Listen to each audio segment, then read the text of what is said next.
Welcome to the Hindi Parenting Podcast. Parents of young children are always looking for stories and puzzles to keep children engaged with dharmik content.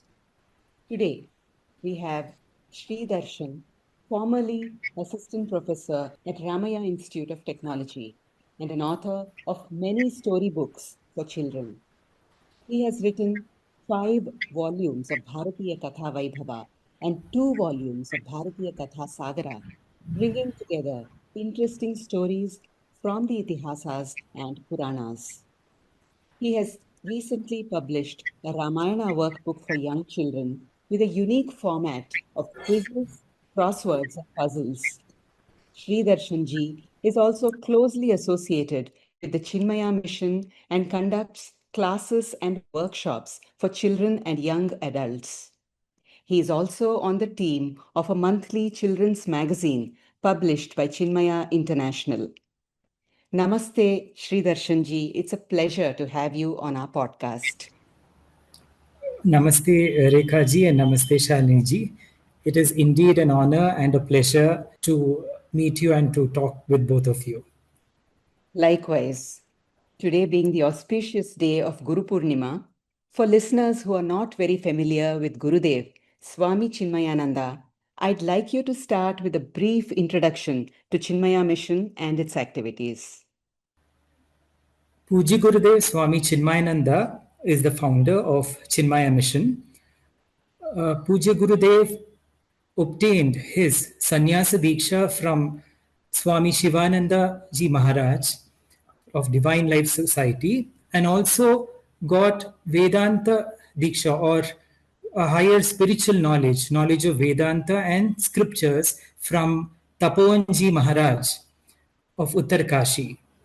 Later, Swami Chinmayananda, Puja Gurudev, decided to come back and share this Vedantic knowledge with the people of India, and he started his first yajna in the year 1951.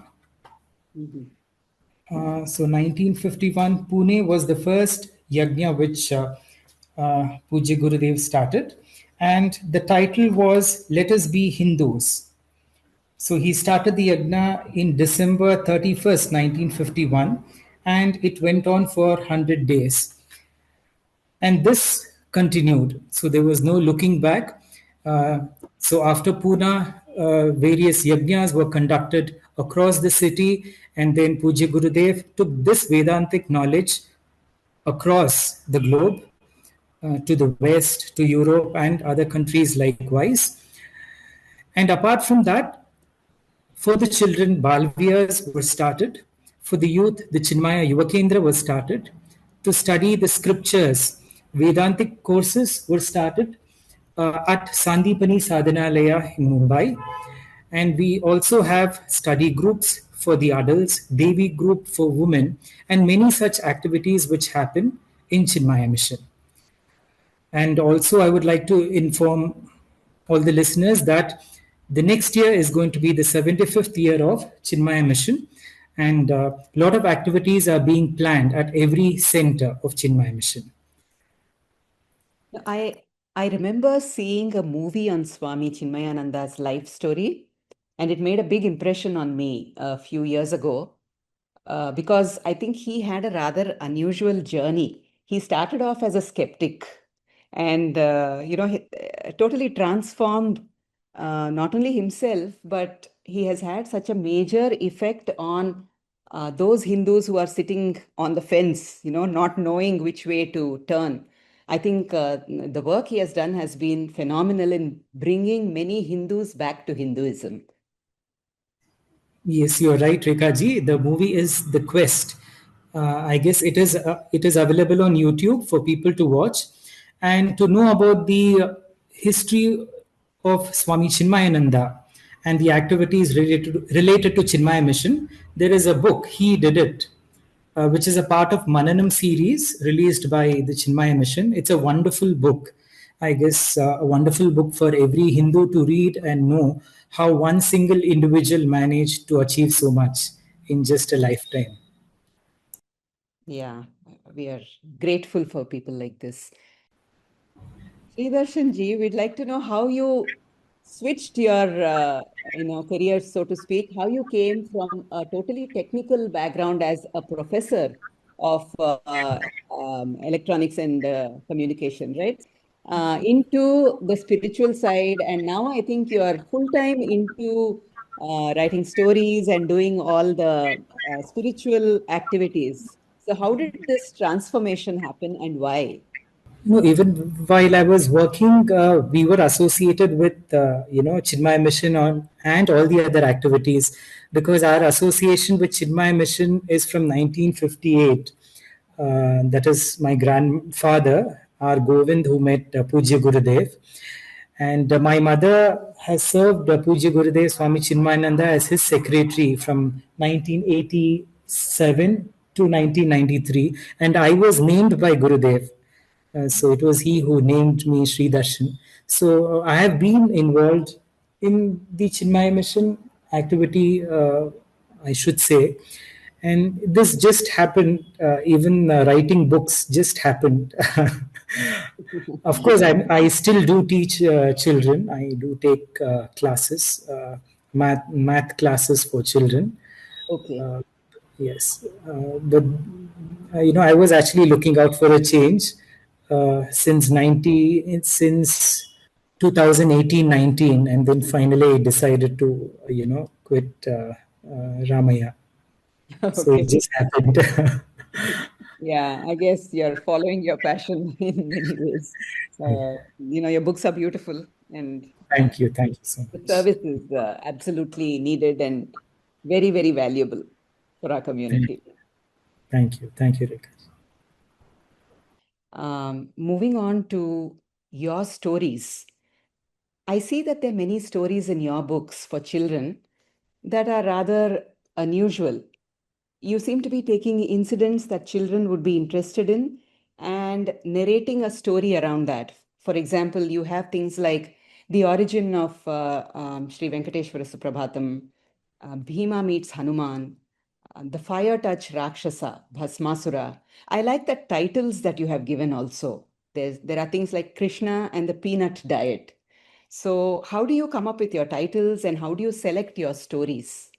Regarding selection of stories for the book, uh, I do read a lot because we do conduct Balviyar classes every week at our place, and I also take another Balviyar class near Vidyaranipura. So every week we have to tell one story to children. So it is a constant effort to keep on reading our various Puranas, Ramayana and Mahabharata, to get different stories. And usually I try to plan to tell children stories related to the coming festival. For example, today is Guru Purnima. So last week I told something about Vedavyasa Maharshi. And then if it was Shankara Jayanti, maybe a story on Adi Shankara. If it is Ramanavami, one or two stories related to Ramayana. So this is what keeps happening every year, and we have to keep telling new stories because the children do come to classes regularly. Mhm. So basically, I had compiled quite a few stories, and this was how the book actually came into being.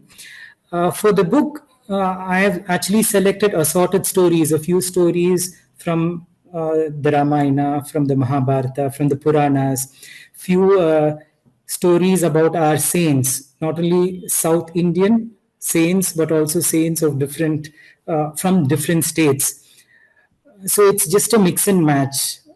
And regarding the titles, well, I guess you just think over and ponder as to what title would be good.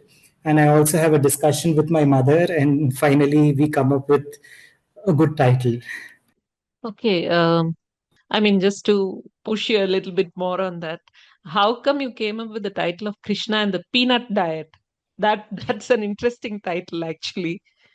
No, it just happened. There's no Okay, specific. okay, So, okay. Yeah, what because what I've is not heard of this. what is that What's the story story? actually? Yeah, what is the story there? This story is usually told as it is more prevalent in the southern Canara regions, because South Canara, Okay. because we find that most of the people from South Canara, Mangalore, Kamach are mostly into catering, Right. business or catering. Right. Yes. So Right. this is a Yeah. story which is very prevalent in that area, where Okay. the people did not know. I mean, during the Kurukshetra war, Huh. all the kings were either supporting the Pandavas or they were supporting the Kauravas. And it was a huge army of 18 Akshauhini Sainyas. So Right. there had to be someone who had to take care of the food, providing food for this large army. So it is said that one king from this part of Bharat decided to take this responsibility of providing food for both the Pandava army side as well as the Kaurava army side. Oh, okay. And there was one question which he had. The question was how much food to cook every day, because every day we had lakhs of soldiers, giving up their lives. So every day the amount of food which had to be cooked had to be different. Yes. So when he approached Bhagavan Sri Krishna, so Krishna said that you count the number of peanuts which I leave after my food, and that would probably give an indication as to how much of food should be cooked for the next day. So Oh, the very interesting. The so kind he of is he adaptations we have, no, based on, let's say, occupation or because you Correct. said this has been sort of adapted by the restaurateur community, basically, right? So that they bring that aspect to it. This is something I've never heard. Very interesting. Very interesting. Uh, so the number of peanuts which Sri Krishna left, huh. that gave an indication to the king as to how much food he had to cook. Okay. So this is a story which is prevalent. It's very Very interesting. nice. Very nice. Yeah. Okay. And what a lovely story to choose for children, right? It's really Right. never forget Yeah. something like this. So you've come up with this Ramayana workbook, which I think is a new concept, no? Or maybe there are others also trying it, but probably you're doing it quite differently through crosswords and quizzes and all that. So, and we know that the book seems to have been sold out right in its first edition. Can you walk us through the concept of that workbook? Yeah, regarding the Ramayana workbook, I have actually tried to bring in the aspect of skills, management, and leadership qualities from the Ramayana and Mahabharata. There are a lot of people who have tried to explain Ramayana and Mahabharata, highlighting these aspects. That is the aspect of management and leadership.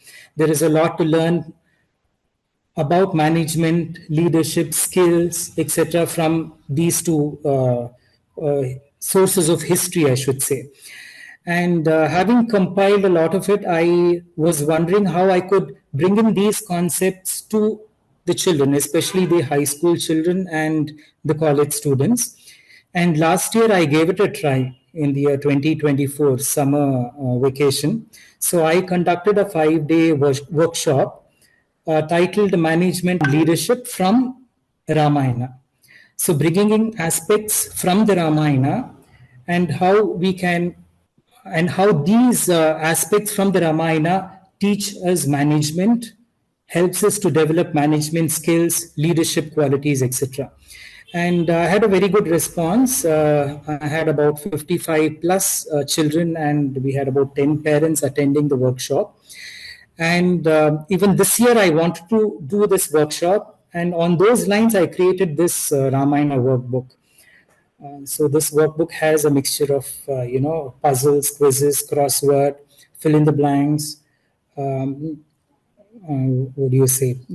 Questions which require some thought and discussion with parents and elders.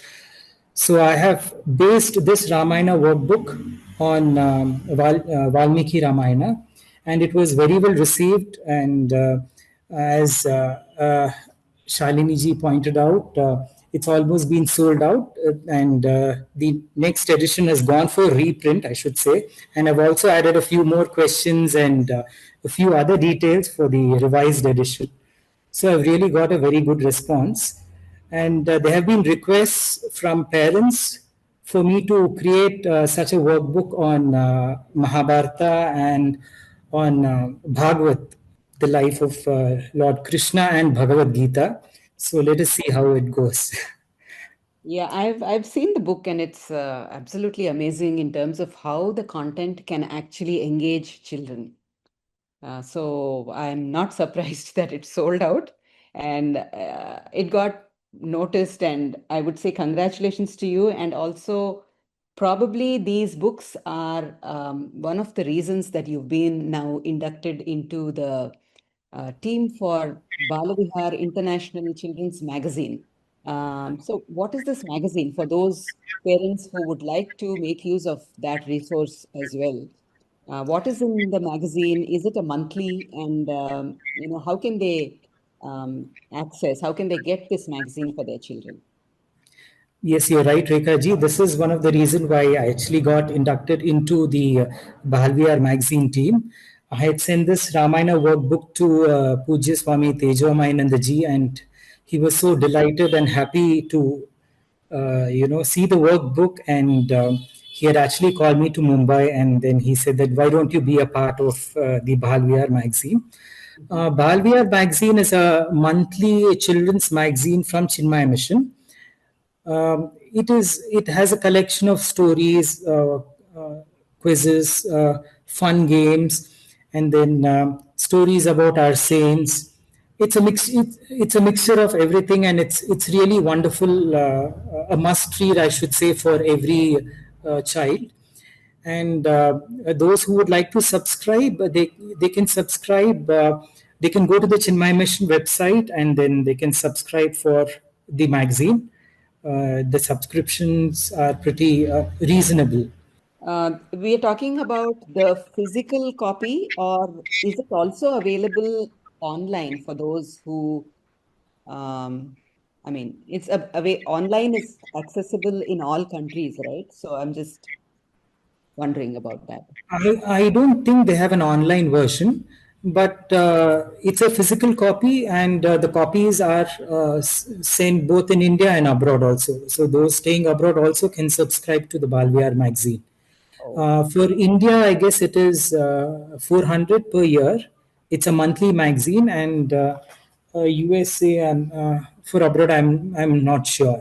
That's fine. It's in the website. I was just trying to be helpful to the parents listening and wondering if the ones living abroad can also get the magazine. That's all. Yes, yes. Great, great. I can share the link, and the link can be put in the We will do description. that. We will Yes. do that. We will put it in the description when we send the podcast out. So, apart from the magazine and the books that you're doing, you also conduct youth classes and workshops. And you're based out of Bangalore, so it looks like you do them in Bangalore, right? Can you tell us a little bit about these youth classes and workshops? These youth classes were started recently. The reason was in our Barbia class, we had many students who had completed their 10th. So, Balviar is basically for children up to 15 years. And then they were so interested that they told us that they would like to continue coming to the Balviar classes. So we also had, we still have children who are in 11th, 12th coming to the Balviar class.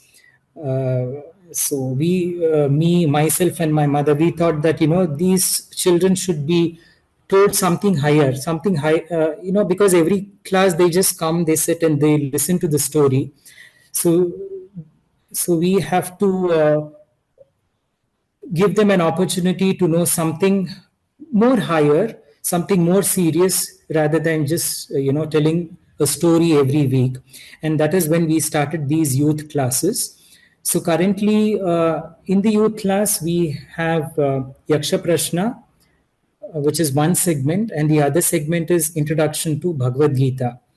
That is being handled by my mother, and Yaksha Prashna is what I do every week. So Shreedarshan ji, apart from these, you're a man of many talents, it looks like. So you also have a blog and a channel where you explain the significance of the festivals that we have and the reasons for, why we follow certain rituals as Hindus. So how can parents access this information? Yes, there is a blog. The name of the blog is Nadopasana. I can share the link. The blog contains, as you said, explanation to various rituals, the festival, the scientific reasoning behind the festivals which we celebrate. Most of the significances are written by my mother, and it also includes a number of uh, topics by Puja Gurudev Swami Chinmayananda, which have been picked up from various books and sources. And regarding the channel, YouTube channel, the name of the YouTube channel is Bharatiya Samskriti. So it also has a number of videos, talks, mostly by my mother Padma Shri Achi, on our Hindu rituals, stories for children, significances of festivals. So I can also share the link of the YouTube channel. Sure, we will put all the links that you share with us in our Substack post. When we post the thing. Also below our YouTube video, we'll add this as description. So we will give all the links. Thank you so much. Shreedarshan ji, do you have any suggestion or advice for Hindu parents and children today? I wouldn't say an advice, but definitely a suggestion for all parents. If the parents have access to any nearby Balavihar center, not only of Chinmaya Mission, it can be of any Hindu organization. I guess they should enroll their children to such classes. I think it makes a lot of difference. We have had parents who come and tell us that they have seen so much of difference, especially in the behavior, the conduct of their children since they come to the Balviar class, and that is the only advice. And as far as children are concerned, I guess they are very receptive, and the young children are always excited to listen to stories from even our Puranas, to learn shlokas, bhajans, activities. And I don't think there is, much problem with the children. If they are put on the right track from an early age, I think the rest will take care of itself. To add to that, there is a Balavihar in most places in the world today, and we urge parents to look for the nearest Balavihar in the Chinmaya Mission network and to please send your children there. So thank you very much for sharing your valuable knowledge with us, Shreedarshan ji. We hope to have you on our podcast once again with a different topic. We hope all the parents listening found this podcast useful. Please subscribe at hinduparenting.substack.com to get new podcasts, articles, and newsletters directly in your inbox. For other resources like classes for teens, please visit our website at hinduparenting.org or follow us on Twitter, X, or Instagram at the handle Hindu Parenting. Until next time, namaste. Thank you so much, Rekha ji and Shalini ji. It was really wonderful and a privilege talking to both of you. Thank you so much for the opportunity.